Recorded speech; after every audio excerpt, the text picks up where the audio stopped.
తిరస్కరించబడిన వాళ్ళ మూలకు తలరాయి. ఇప్పుడు చూపిద్దాం వాళ్ళు ఎటువంటి తలరాయి అయినాడు ఏసేపు. ఆ ఊళ్ళో కరువు వచ్చింది. కరువు వచ్చిన తర్వాత జరిగినటువంటి సంఘటన మనం కూడా ప్రయత్నించేద్దాం. 42వ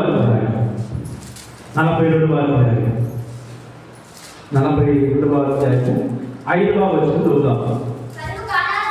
కరువు కానాను దేశం ఉన్నది కనుక దానిని అనువచ్చిన వారితో కూడా ఇశ్రాయేలు కుమారులు వచ్చి అప్పుడు ఏసేపు ఆ దేశమంతటిని అధికారులను అక్కడే ఆ దేశ ప్రజలందరికీ ధాన్యము అమ్మకం చేయబడి కనుక ఏసేపు సహోదరులు వచ్చి ముఖము జ్ఞానం పంపి అతనికి వందనము చేసి ఏం చేశారు? అతనికి తమ్ముడికి ఏం చేశారు?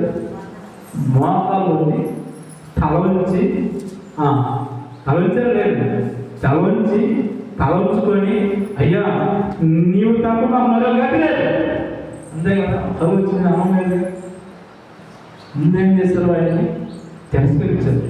ముందేం చేశారు? ఆయన అవమానపరిచారు. ముందేం చేశారు? ఆయన హేళన చేశారు. సభపెట్టుకున్నారు. గర్వాలు చేశారు. ఇప్పుడు ఏమైనా మూలకు తలరాయి ఏమైపోయి తల అయిపోయారు. వాళ్ళందరూ శాస్త్రాలు పెట్టారు. అందరూ శాస్త్రం పెట్టారు. ఎవరిని మనం గేలి చేయడానికి వీలు లేదు. ఎవరిని మనం తక్కువ చూడడానికి లేదు. ఎవరిని మనం ఇదిగో తిరస్కరించడానికి వీలు లేదు. ఎవరిని మనం అవమానంగా మాట్లాడడానికి లేదు. ఎవరిని మనం ఇదిగో ఏ వ్యక్తిమైన ఏమైనా సరే ఇదిగో తిరస్కరించాల్సిన పని లేదు. ఒక రోజున వాళ్ళకి మన చదువు వస్తుంది. రోజున తెలుసా అనుకుంటాం వాళ్ళు మనకేం పని అనుకుంటాం. వాళ్ళకి మనకేం పని వాళ్ళకి అధికారులు అంతే కదా. దేశం ఇంకా అనులు కూడా వాళ్ళ అధికారులు ఏం చేయగలరు. మన పెద్దవాళ్ళు నాకు తెలిసి అనుకున్నాం. తిరస్కరించారు. తీసుకెళ్ళి కోతులేశారు. దేవుడు కోతులో ఉన్న వాడిని లేపాడు. సాధ్యం ఉంటుంది. పెద్ద గొప్పల నుండి లేవనెత్తి వాడు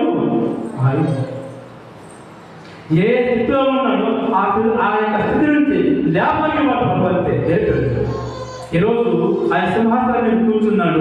మీరందరూ కూడా వాళ్ళందరూ కూడా సాష్టాంగపడి ముఖాన్ని జ్ఞానం మొక్కాలంటే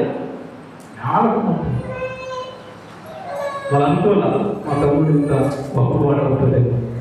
వాళ్ళు అనుకోలే మా తమ్ముడు ఇంత గొప్ప ఐశ్వర్యం అవుతాడు.